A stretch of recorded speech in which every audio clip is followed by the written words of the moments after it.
दोस्तों, आज हम जाने वाले हैं एक ऐसे गांव की रहस्यमयी दुनिया में जहां एक प्राचीन आत्मा का साया है और रात 8 बजे के बाद घर से निकलना मौत को दावत देना है। फिल्म की शुरुआत होती है एक फ्लैशबैक से। एक रात कुछ लोग बैलगाड़ी से जंगल के रास्ते जा रहे थे और एक छोटे से मंदिर में पूजा कर रहे थे। तभी तेज आंधी आई। वहां के बुजुर्ग मूर्ति ने कहा कि आज रात यात्रा करना ठीक नहीं, क्योंकि शुक्रवार है और उस मोड़ के बारे में एक भयानक कहानी भी है। लेकिन एक आदमी नहीं माना और बोला कि उसे भूत प्रेत पर विश्वास नहीं है और वह अकेला ही चल दिया। उसकी पत्नी उसे रोकने के लिए पीछे पीछे गई। मोड़ के पास एक झरने पर उसने अपनी पत्नी के चेहरे जैसी एक औरत दिखाई दी, जिसके हाथ की लाल तिली अपने आप जल उठी। आदमी समझ गया कि वह आत्मा है और वह डर गया। अब सीन कटकर वर्तमान समय में आता है। कल्पना नाम के एक गांव में जंगल के चेक पोस्ट पर हरि नाम का एक नया फॉरेस्ट ऑफिसर आता है। गांव वाले हरि को सुमति वाली आत्मा की कहानियां सुनाते हैं। लोगों का मानना है कि यहाँ एक मरी हुई औरत की आत्मा रहती है जो लोगों को डराती है। ये रास्ता ब्रिटिश जमाने में बना था, लेकिन अंग्रेज इस मोड़ के पार नहीं जा पाए थे। बाकी ऑफिसर हरि को बताते हैं कि यह कोई कहानी नहीं है। इस मोड़ पर कई एक्सीडेंट हुए हैं और लोग गायब भी हुए हैं, इसीलिए रात 8 बजे के बाद चेक पोस्ट बंद कर दिया जाता है। कहानी के हीरो अप्पू को दिखाया जाता है, जो काफी डरपोक है। वह अपने दोस्त अंबाड़ी के साथ एक छोटा कैंटीन चलाता है। अप्पू के पापा शादियों के लिए खाना बनाते हैं। अंबाड़ी गांव के ज्योतिषी आषाढ़ की बेटी भामा से प्यार करता था। आषाढ़ ने गांव वालों को बलि का काम पूरा होने तक साधन रहने को कहा था, जिससे अप्पू और डर गया, क्योंकि माना जाता है कि इस समय सुमति की ताकत बढ़ जाती है। चेम्बर नाम का एक आदमी जंगल के मंदिर की देखभाल करता है और माना जाता है कि उसे आने वाले खतरों का पहले से ही पता चल जाता है। उसने मंदिर के शिखर पर एक नींबू लगा दिया था। गांव वालों का मानना है कि शेखरण नाम के आदमी की बेटी मालू को भगाने में अप्पू ने मदद की थी,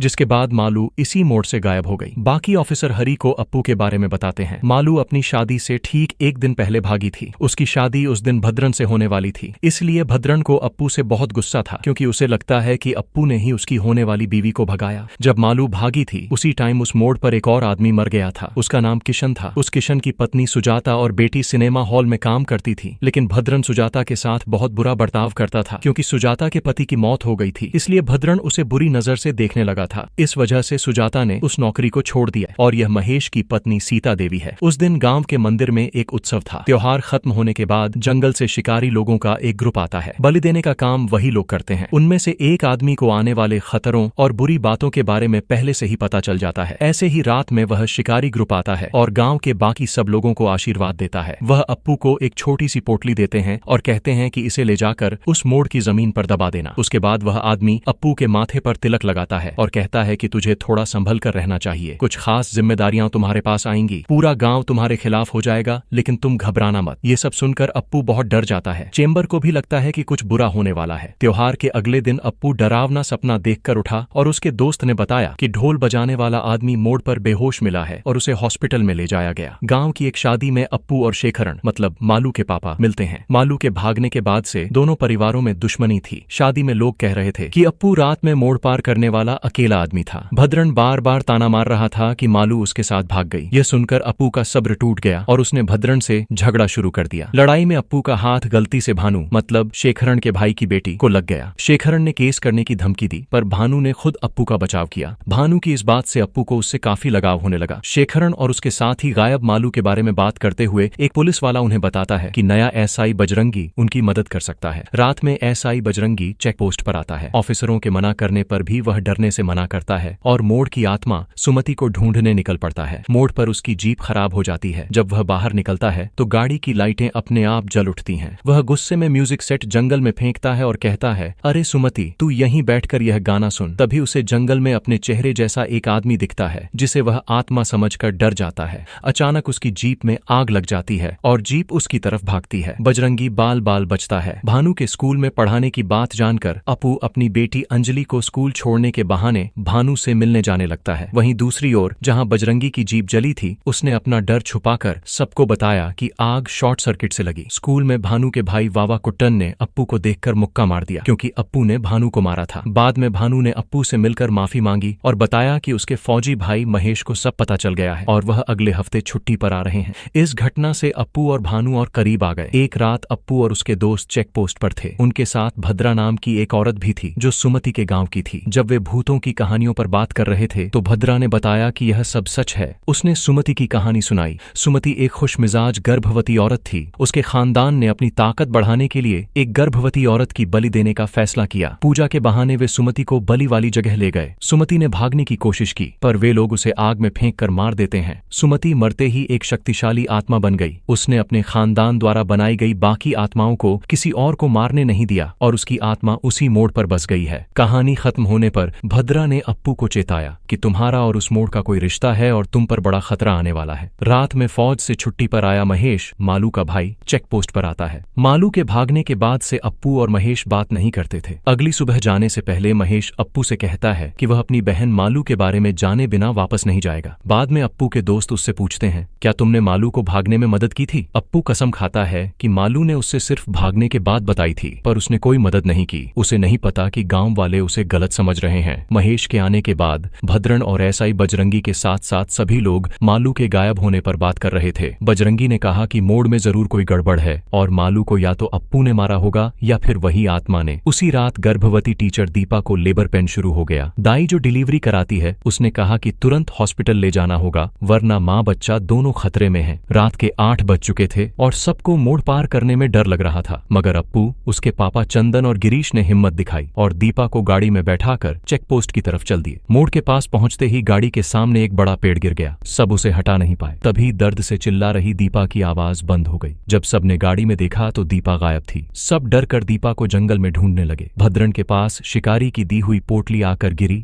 अलग अलग दिशाओं में ढूंढते हुए अंबाड़ी ने दीपा को पेड़ से कूदते देखा। अप्पू के पापा को दीपा बिना सिर की खड़ी दिखी। अप्पू ने उसे पेड़ों के बीच दर्द से चिल्लाते देखा। जब उसने सबको बुलाया तो अगले ही पल दीपा ने एक टहनी से अपना पेट फाड़कर बच्चे को बाहर निकाला। असल में यह सब कुछ आत्मा का दिखाया भ्रम था। जब बाकी लोग पहुंचे तो आत्मा गायब हो गई, लेकिन फिर उन्हें गाड़ी में से दीपा के चीखने की आवाज सुनाई दी। वे दौड़कर वहां गए तो उन्होंने देखा कि दीपा की डिलीवरी हो चुकी है और उसके पास ही बच्चा लेटा हुआ था। सबको एहसास हुआ कि कोई जबरदस्त ताकत उन्हें धक्का मारकर आगे बढ़ गई है। अगले सीन में दीपा हॉस्पिटल में थी। सबने उसे पूछा कि पिछली रात क्या हुआ था, तो दीपा ने कहा कि उसे कुछ याद नहीं है। दीपा को तो कुछ याद नहीं था, पर अप्पू और उसके दोस्तों को रात के डरावने सीन याद आकर उनको तो बुखार हो गया। उन्होंने पूरी रात गाड़ी में डरते हुए गुजारी थी। गिरीश आशान, मतलब जो ज्योतिषी है, उसे बताता है कि सुबह फॉरेस्ट ऑफिसर आए, तब जाकर वे लोग दीपा को हॉस्पिटल ला पाए। अगले सीन में अगली रात महेश और उसके दोस्त जंगल में आते हैं। वे एक सुअर का शिकार करते हैं और उसे पका कर खाते हैं। इसी बीच बजरंगी महेश से कहता है, यार तेरी बहन 1991 या 1992 में गायब हुई थी ना। पुलिस ने बहुत इन्वेस्टिगेशन किया पर कोई सुराग नहीं मिला।